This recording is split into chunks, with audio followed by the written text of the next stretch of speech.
Welcome, like, and subscribe for more scary stories. Death came to me that night as I sat numbly in a puddle of my own desperate blood and tears. And when I saw him, a tall entity clothed in a robe so black it reached past the depths of darkness I felt inside my heart. I'd been upset, not about one thing in particular, but multiple things. I'd made so many mistakes that trying to put myself back together had become harder than reassembling a broken eggshell. A year earlier, I'd lost the most important person in my life, the only girl I truly loved, Penny. I could only blame myself. I'd spent the past year blaming myself for betraying her trust. She'd found a new guy, a better guy than I am. One that brought her flowers, took her out on fancy dates, was loyal to her. And all that reminded me of how many chances I used to have to do all those things for her. 6 months earlier, the guilt and pain got to me. It tore at my soul, and to numb the pain I took sleeping pills with alcohol every night, dreading the moment I'd wake up to another sunny, lonely day. 4 months earlier, I lost my job and my scholarship because the depression and substance abuse kept me rooted to the spot. I didn't want to face a world where I'd have to watch everyone else swim as I'm slowly sinking. 3 months earlier, I lost my friends and family as well. I'd become distant and emotionless. I turned down invites, didn't show up for holiday get-togethers, blew up on anyone who told me I needed help. I was in chaos, and I could only blame myself. 1 month earlier, I'd bought the small rectangular case of razors, adding self-abuse to the substance abuse. I'd feel the smallest release when I felt the sharp sting and saw the deep red flow down my wrist. And that night, I called my ex-girlfriend slightly tipsy, but truthful all the same. I told her I loved her. I begged for another chance. I cried harder than I'd cried in months, just at the sound of hearing her voice. She told me one thing and one thing only. I don't love you anymore, Calvin. And I never will. She hung up the phone immediately after, and all I could do was stare blankly at the corner of the room. But as everything hit me at once, it hit me harder than a car going full speed. I didn't hesitate. I swallowed the rest of my sleeping pills, gulped down the remaining vodka straight from the bottle, and I used those razors to cut deeper than I'd ever cut. So here I sat, hopeless and alone. But I wasn't alone. I'd looked down at my bloody wrists for mere seconds, and when I looked back up, he was there. A normal person would have been hysterical and afraid, but I wasn't normal anymore. I wasn't surprised he was there. No, I welcomed it. Calvin, he spoke in the most baritone voice I'd ever heard, lower than the voiceovers on every movie preview, and he said that one word with a disapproving sigh. The way he said it made me feel like a kid again, as if I'd done something and lied about it. But I wasn't lying now. The proof was in the mess that was myself at that moment. I sobbed shakily. "I'm sorry," I said. For whatever reason, I felt like I had to apologize, so I did. "You spent a long time being sorry, Calvin, but not once did you say sorry to yourself." A crease formed in between my eyebrows as I mulled over what he'd just said. It came to me slowly. He wanted me to see that my only enemy was myself. "Do you give all of the souls you come across helpful advice?" "I thought you were death, not a psychologist." I raised an eyebrow at him, still unnerved by the fact that I was looking into an endless black hole where his face should be. He forced a deep, short laugh. "Mostly just the ones like you that take it into their own hands to decide fate. It's not up to you, Calvin." So you give advice to your suicide victims. What does that mean? He sighed again, as if he'd explained it thousands of times before. I'm sure he had. It means you don't get to decide this. It means I'm giving you another perspective. I stood up, curiosity hanging on every word. What perspective would that be? The only way I see things is that I'm a horrible, crap excuse for a human being. So why be afraid of dying when I'm more afraid to live? I had to do this. I needed to do this. I'm showing you, Calvin, what living can do for you. A hint of persuasion sounded in his voice. Tell me, Death, what do I have to live for? The question came out harshly, but he didn't flinch. Listen closely. What if I told you that you'd make it through this depression, not fully healed, but controlled by medication and therapy? What if I told you that, because you'll overcome this depression, you'll get another job, and the job will pay for the education you dissed? When you're done with that education, you'll be admired. Admired by your friends, your family, and most importantly, your ex-girlfriend. They'll see the greatness in you that you know you have. They'll be proud of that change. You won't be able to look at a bottle of vodka without being sick. And what if I told you that your career will pay for the expensive ring you'll use to propose to your one and only? And you'll be able to give her all the flowers and dates and loyalty you'd failed to give before. Most importantly, what if I told you you'd be able to give her a dream wedding as well? And give her 2 beautiful children, a girl and a boy? What if I told you you'd be missing out on life by choosing to give up? Tears rimmed my eyes opaquely. I can be happy again? I asked hopefully, afraid of what the answer might be. But his answer was the biggest relief I'd ever felt. Yes, you can be happy again.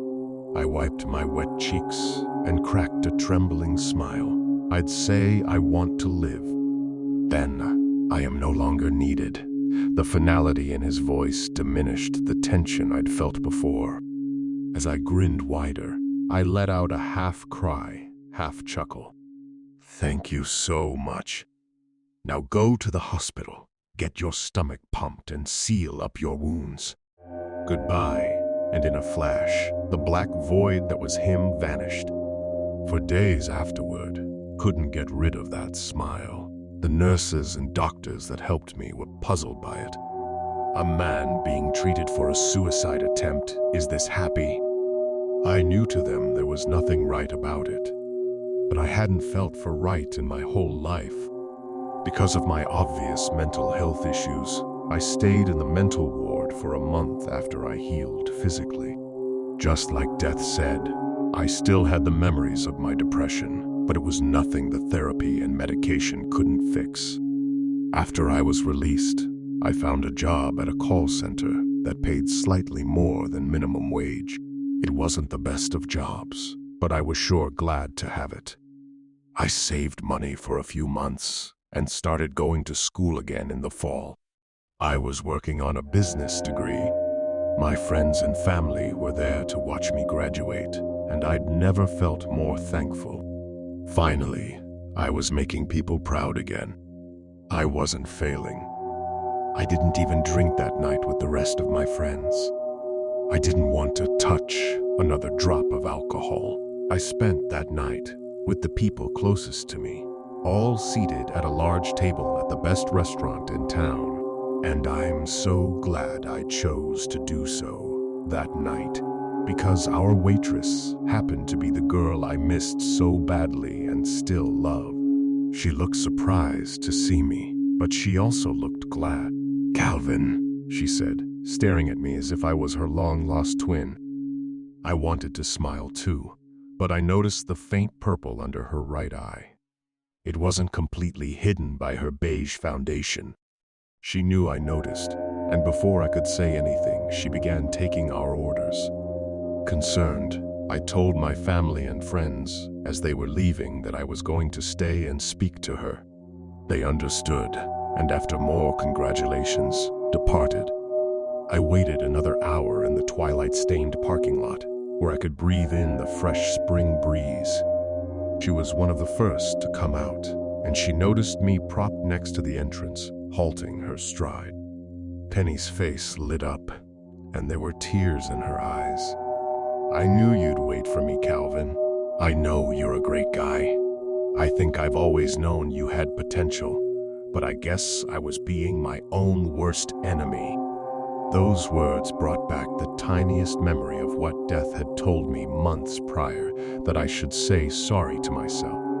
And she needed to do the same. The past is the past, Penny. No animosity. She looked even more grateful then, and reached to hug me. I put a hand on her cheek before she could, and gently rubbed the purple under her eye. "Did he do this to you?" I asked, concerned and pissed off. Penny didn't say a word, but her deep brown eyes said it all. He obviously was over the accommodating boyfriend role and had started asking too much of her. But I would become everything she needed, and more. I pulled her into a hug and ran my fingers through her long hair. "It won't happen again, love. I'm here now." After that night, things were better than they'd ever been between me and Penny. She'd gotten away from her abusive boyfriend, and together we got him the jail sentence he deserved. We'd spend every moment we had to spare with each other, and it was like we'd never even parted. Even our old inside jokes remained the same. With time, I'd saved enough to buy her the most beautiful ring I could find, and I proposed to her. Right in the middle of the local high school football field where we'd met so many years ago. A field, maybe not the best setting for a proposal, but it meant so much to both of us. Flowers filled our house with fragrant smells. I brought one home every day after work. I made reservations every weekend for dates. And no girl could ever mean as much to me as my Penny. The wedding was the one she'd always dreamed of. A winter wedding in the snow, everything adorned in blues and whites, and that long-sleeved dress she'd hoped for ever since she saw it in that store window. A year after the marriage, Penny came to me with the best news I'd ever received from her. She was pregnant. We found out it was a girl, and I was every bit the happy father when our Violet came into the world. Dark hair, just like her mother. 2 years later, we had our son, Jackson. He looked like me, with green eyes and a mop of chestnut hair. Violet was over the moon about having a younger sibling. Life was amazing. It was everything Death had told me it would be, and more. I chose life the last time I saw him, and life chose me. You can imagine my shock the day I found him standing in front of my work desk. I had been tapping away on my computer, focused on nothing but my work. He broke that trance. I became a statue, still as Lot's wife after she had turned to salt. After seconds of this vacant stare-off, I broke the stillness. "Why?" He sighed, much like he had the night we'd met, that disapproving sigh, but now with a bit of apprehension. "Something has occurred, Calvin. Something bad." My heart beat swiftly against my ribs. I stopped breathing. "What do you mean bad?" A million things raced through my head at once. My family, my friends, myself. Did something happen to them? Was something going to happen to me? You remember Hale, don't you, Calvin? Hale, the piece of crap I'd put in jail. I hated hearing his name. Yeah, I remember that bastard. What about him? Did he finally get what was coming to him? He got out of jail, Calvin. The caution and pity in that one sentence couldn't have been good. I stood up from my office chair, flustered. There's no way. He couldn't have gotten out yet. He received 15 years. It's only been 9. Ever heard of good behavior, Calvin? I was enraged. How could this monster be capable of good behavior? And then I remembered. He'd fooled Penny for a year. He had been a wolf in sheep's clothing. He was definitely capable of fooling others. I think you need to come with me, Calvin. I didn't waste any time. I followed him, not bothering to tell anyone I was leaving work. My first priority was to make sure the people I loved were okay. But the pieces that were being put together in my mind was anything but okay. I drove 90 all the way home. Beads of sweat had formed across my forehead, and my breathing was loudly audible. Death followed me into the house as I rushed inside, but he said nothing. The living room was a mess of broken vases, the ones which held all the flowers I'd given to Penny, and a million little petals and leaves littered the floor. I was so immensely angry and scared at the same time. Scared mostly because the scene in front of me hinted that nothing good could come from it. I screamed, terror in my voice. "The master bedroom, Calvin," Death said from somewhere in my peripheral. He pointed to the door at the end of the hall, a door that was now chopped and broken, standing slightly ajar. I sprinted down the hallway and pushed past the door, not worrying about the sharp splinters that dug into my left hand. The light was off. I wish I hadn't turned it on, because when I did, I was met with sheer horror. Blood on the walls, and painted on the bodies of the 3 people in my life that meant the most to me. The details are too traumatizing to repeat, but the axe that had been used on all of them was left behind, embedded into my wife's skull. I fell to my knees in front of them, racking sobs so hard they made me puke. I just couldn't stop crying. I couldn't speak. I was screaming under the weight of emotional pain. I was hurt, but you said it would be better. I turned to Death, screaming and seeing red. You said I'd be happy. Why? I sobbed deeply again, unable to contain the lump in my throat. And you were Calvin. You were happy for several years, but with a life comes chances. Good ones and bad ones. Everyone suffers, Calvin. Suffer. I have nothing to live for anymore. Death. I've lost my reasons for living, for working, for loving. That's more than suffering. I couldn't contain the contempt in my voice, and I got dangerously close to that black hole of a face Death wore, despite having to look up to see it. You're wrong again, Calvin. I'm here, not only for your family, as I do have to do my job. He lifted his bony hands in surrender, but I'm also here for you. What? I spat at him, every word drenched in hot rage. Actually, yes, I knew you'd try. You'll go get the pistol from the top shelf of your closet and blow your brains out. You'll do it in a few hours in this very room. But I have another perspective for you. My mouth hung ajar. He knew my plans, knew where the pistol was that I kept for protection, but I couldn't be too surprised. After a moment, I crossed my arms and glared. Oh, another perspective for me, huh? What? What could possibly make me choose life this time? A life that isn't worth living.